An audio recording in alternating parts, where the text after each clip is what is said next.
bow on this thing. You guys enjoy yourselves this week? Fantastic, fantastic. Well, good afternoon. Welcome to the closing plenary lunch for the 87th winter meeting. Now, we have saved the best for last, guys. Let me introduce to you a leader who many of you already know, Mike Bloomberg.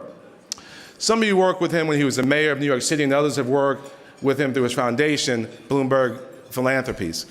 In my own city of Columbia, we've worked with his team to tackle some of the biggest challenges, from job creation to flood relief or climate change.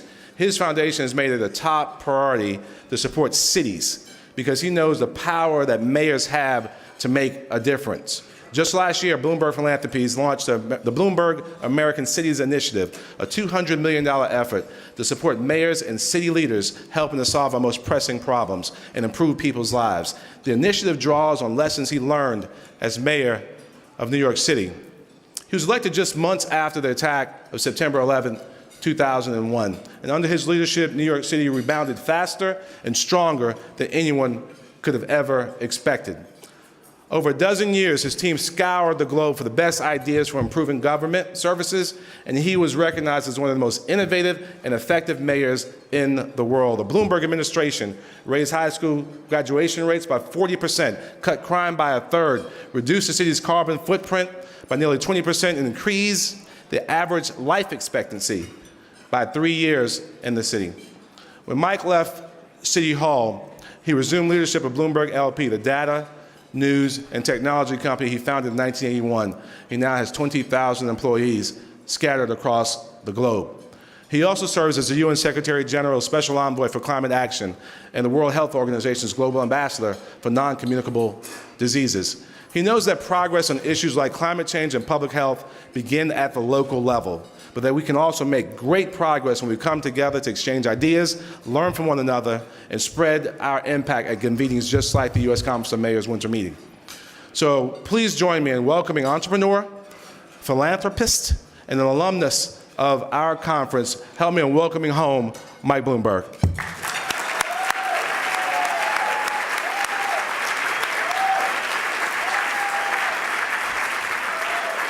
Well, thank you.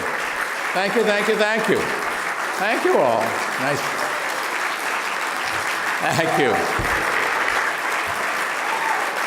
Thank you, thank you, thank you. Please, sit. Thank you.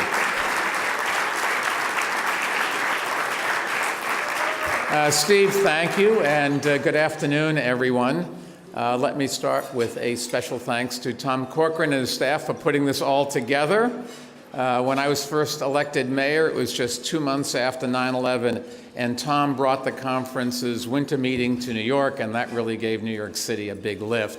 So it meant a lot of us, and I just wanted to say again, Tom, thank you. You're the greatest. I also want to thank our host, D.C. Mayor Muriel Bowser, who is with us today, and I want to say thank you to at least one other executive in Washington who knows how to keep a government open, the mayor of this great city. She deserves a real round of applause.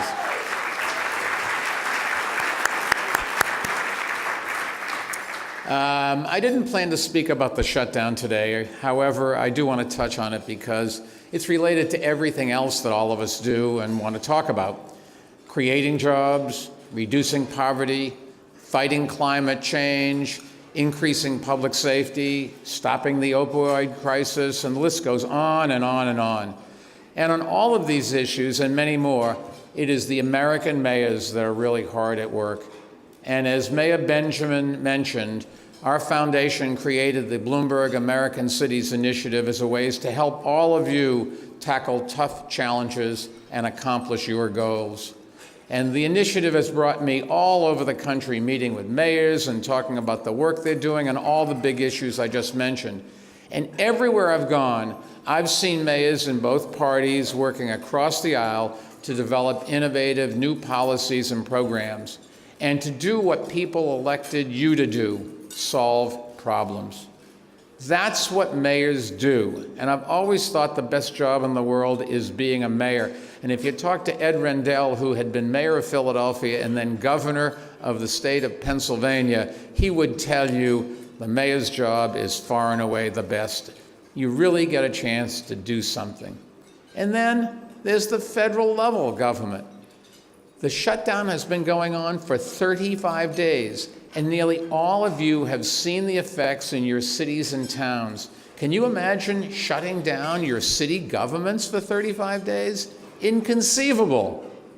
Some 800,000 federal workers aren't getting paid, including, disgracefully, some of our men and women in uniform, and that has ripple effects across businesses in every community. And then there are the families who can't get a mortgage, farmers who aren't getting the payments that they're owed, and small business owners who can't get loans to expand and grow. And as bad as all this has been, and it is really bad, imagine what would happen at the local level if we shut down. The garbage would pile up, and schools and libraries would close, after-school programs and daycare centers closed, businesses couldn't get permits to open, families couldn't get access to benefits, need to call 911 to report a crime, or a fire, or a heart attack. Good luck. Let's get real. People would never stand for it. They would be outraged. And do you know who they would blame? The mayor, of course, and rightly so. In government, the buck stops at the executive's desk. That's true at the local level, as all of you know, but let's not also forget it is true at the federal level. Mayors could never get away with closing the government, and I don't believe we should let this president get away with it either.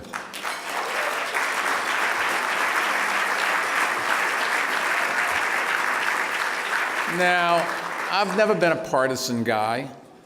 In fact, I've been a Democrat, a Republican, an immigrant, an independent, and a Democrat again. So if there's anyone who's an expert on party politics, it is me.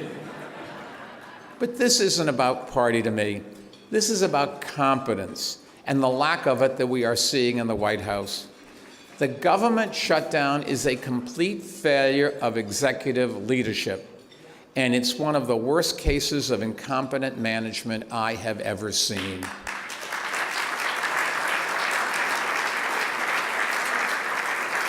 Now, as all of you know, being an executive is a leadership and a management job. And I've been lucky enough to have that job in both the public and the private sectors. People always ask me, what's the difference between government and business? And I always say, business is a dog-eat-dog world, and government is exactly the reverse. There are differences, of course, but the fundamental leadership and management principles are basically the same. In government, if you can't even keep the doors open and the lights on, you're going to make matters a whole lot worse for the public. And that's exactly what's happening. There have been a lot of stories in the press about all the people who have been hurt by the shutdown, but that's not the end of it. We're also paying a collective cost as a country. For 5 weeks, President Trump has forced all debate in Washington to focus on a wall we don't need instead of the real challenges that are crying out for attention and that all of you are working on day and night. I'd like to touch on one of them today, the one that probably best exemplifies the gulf between Washington and the rest of the country, and that's gun safety. Now, I don't have to tell you that a mayor's number one job is protecting people's lives so that they can go home to their families each day. It's a government's most fundamental responsibility, and it is impossible to meet it by ignoring the fact that criminals and other dangerous people have easy access to guns. Over the years, I've spent a lot of time traveling around this country with mayors, volunteers, and students about gun violence. Everywhere I go, whether it's Las Vegas, Tulsa, Minneapolis, Atlanta, San Antonio, or any place else, people tell me how important this issue is to them, and it should be. Every day, innocent people who might have been saved by common sense gun laws lose their lives. All of you know this, because you see the effects of America's lax gun laws in your communities every day. Gun homicides are concentrated in our cities, and African Americans represent the majority of the victims. Tragically, guns are the leading cause of death for African American children and teens. And every time a child is struck by a bullet, every time a woman or a responding police officer gets shot by a domestic abuser who never should have had a gun in the first place, you get the phone call. I've been there, and let me tell you something. I know those calls and those conversations with families never get any easier. For mayors, it's not about ideology. It's about real life. And that's why there are more than 1,000 current and former mayors in a group called Mayors Against Illegal Guns, including, I'm glad to say, many of you here today. I started the group with the late Boston mayor, my friend Tom Menino, back in 2006. Back then, practically nobody in Congress would stand up for basic gun safety laws. The conventional wisdom was, if you stood up, the NRA could end your political career. Now, I never believed that conventional wisdom, but if there was ever any truth to it, it is certainly dead today now.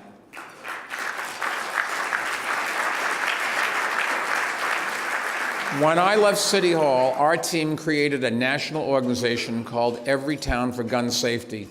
And we teamed up with a group of mothers for gun safety called Moms Demand Action.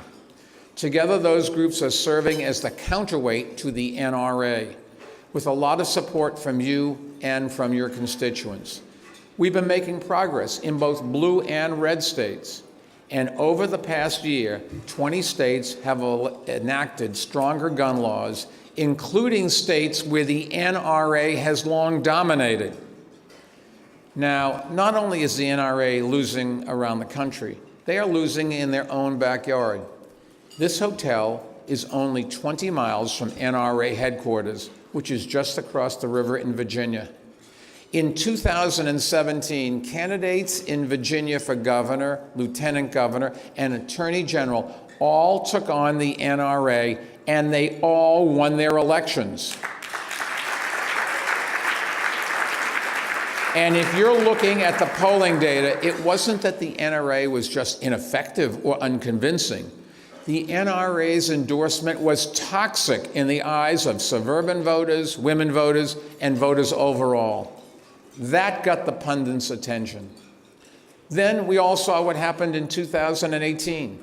People have always favored sensible, common sense gun laws. But in the midterms, millions of Americans stood up and demanded action, and candidates responded by making gun safety a top priority. So this movement is on the march, and I know mayors are eager to lead. But here's the problem. Many of you are stuck between a rock and a hard place. Here's what I mean by that. On one side, the federal government does nothing to help you. On the other side, your state government might block you from even trying to take action. One way they try is to pass what is called firearms prevention laws, preemption laws, which the NRA has pushed. And over 40 states now have these laws. These laws are intended to restrict cities and towns from passing sensible public safety laws that are tailored to local conditions. In some states, these preemption laws are also so punitive that city officials can face personal fines or even removal from office just for passing responsible, common sense gun laws that help protect the public. You can't make this stuff up. But we also can't accept it. And if you want to fight back and defend your local laws in the courts, I can tell you my organization, Every Town for Gun Safety, will have your back.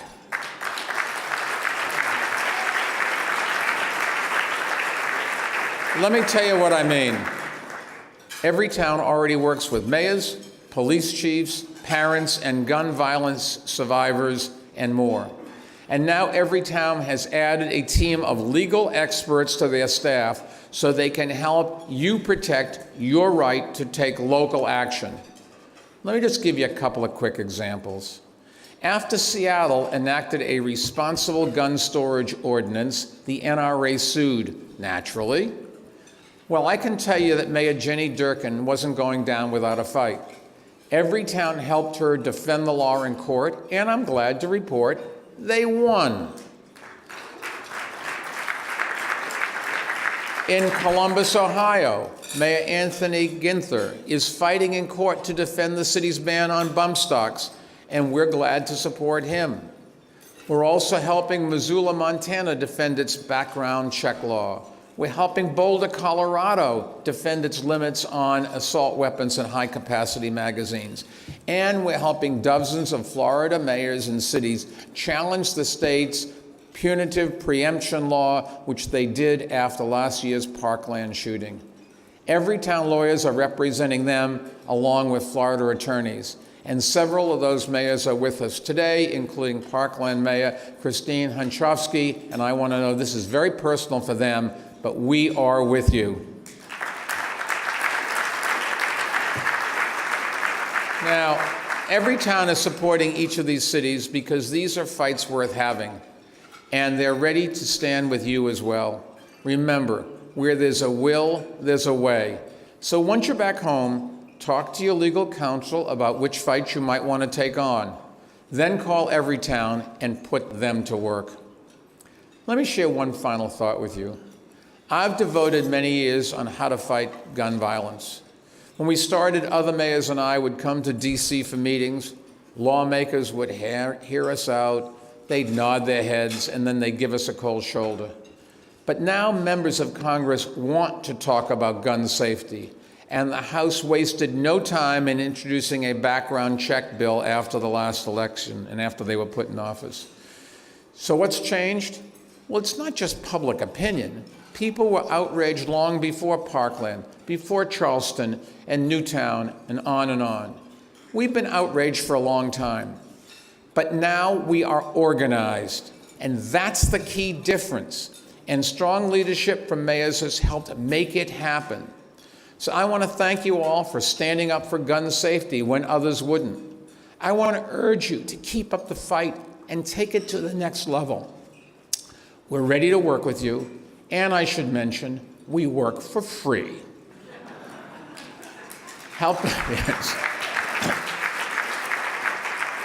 Helping you protect your cities is one of the best investments I can make in our country as a philanthropist. And together, we can really make America safer and stronger and save an awful lot of lives. So thank you for having me. I love this conference, been coming for many, many years. Tom, you're the greatest, and Mayor Benjamin, you really are the mayor's mayor. Thank you all for coming, and thank you for having me. Goodbye.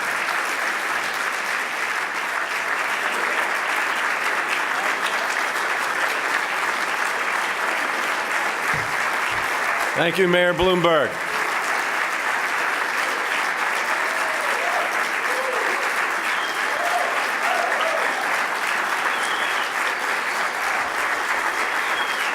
I think it's safe to say that the world has never seen someone that's impacted so many folks in the private sector, in the public sector, as a philanthropist. If you have not engaged with Bloomberg Philanthropies as a mayor, I would encourage you to do so. It's one of the many blessings of being a member of the United States Conference of Mayors. So here we are. We're ending something early. That is the last event of this 87th meeting of the United States Conference of Mayors winter meeting. So with that, I will say let's see everybody in Honolulu. And this meeting is adjourned. Thanks, everybody. Safe travels home.